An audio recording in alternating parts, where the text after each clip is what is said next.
Et nous partons retrouver le grand rabbin Bruno Fison qui est avec nous. Bruno Fison, bonjour. Bonjour. C'est difficile d'y échapper, bien sûr, aujourd'hui avec la déclaration de cette guerre en Ukraine.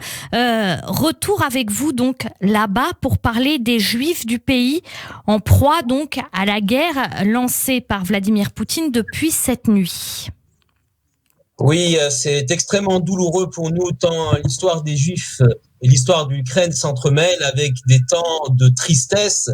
Évidemment, les pogroms massifs, on pense au pogrom de Khmelnytsky en 1648, on pense au pogrom du fin du Xe siècle et début du XXe siècle, bien sûr de la Shoah par balle qui a été terrible, mais c'est aussi la terre de la Chassidoute, la terre des grands rabbins du Baal Shem Tov, fondateur de la Chassidoute, du Rami Nachman de Bretzlav, je ne sais pas ce qu'il en sera du pèlerinage d'ailleurs à Ouman, à Rosh Hashanah, et du Kedushat Levi, le Rabbi Yitzhak Levi de Berditchev, l'avocat du peuple juif.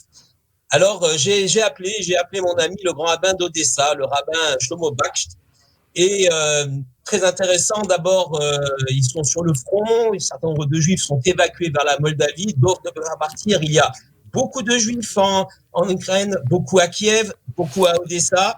Je voulais vous poser une question, justement, cette inquiétude. Il y a quelque temps, le Jérusalem Post avait recueilli les sensations, c'était avant la guerre, des Juifs qui se trouvent en Ukraine et qui se sentaient abandonnés. Est-ce que vous l'avez senti, vous, ce sentiment d'abandon en parlant avec les Juifs qui se trouvent sur place ?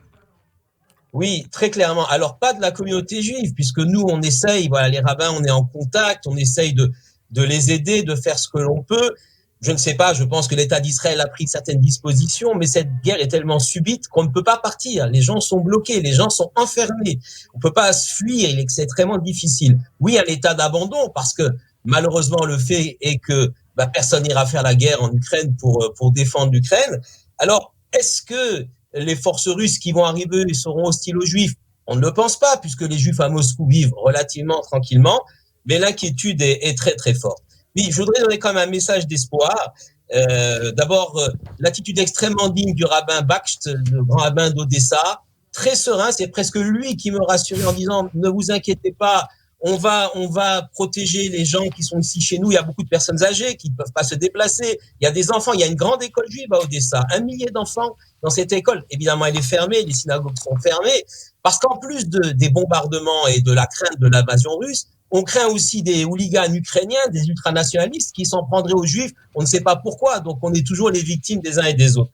Alors, un message d'espoir du rabbin Shlomo Bakht. Et puis, pour citer les paroles du rabbi Yitzhak Levi de Berditchev, qui faisait un procès à l'Éternel lorsque le peuple juif souffrait de trop, et il lui a dit, tu sais, Dieu, dans tes téphilines, il est écrit, Dieu met les téphilines, selon le Midrash, bien sûr, il est écrit, qui est comme toi au peuple d'Israël? S'il arrive malheur au peuple d'Israël, alors tu trahirais tes propres engagements. Alors, on peut compter et prier sur la protection divine et effectivement être solidaire plus que jamais de nos frères là-bas en Ukraine.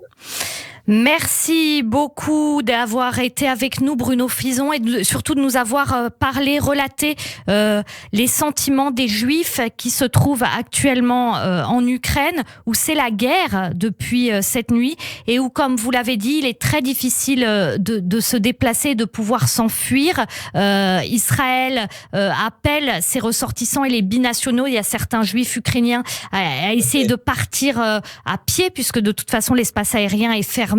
Et quand c'est la guerre, malheureusement, on ne sait jamais où la bombe peut tomber. Donc, merci beaucoup de nous avoir parlé de tout ça et je vous souhaite quand même une bonne journée. Merci. Bonne journée, Shabbat Shalom. Shabbat Shalom, merci. Radio J.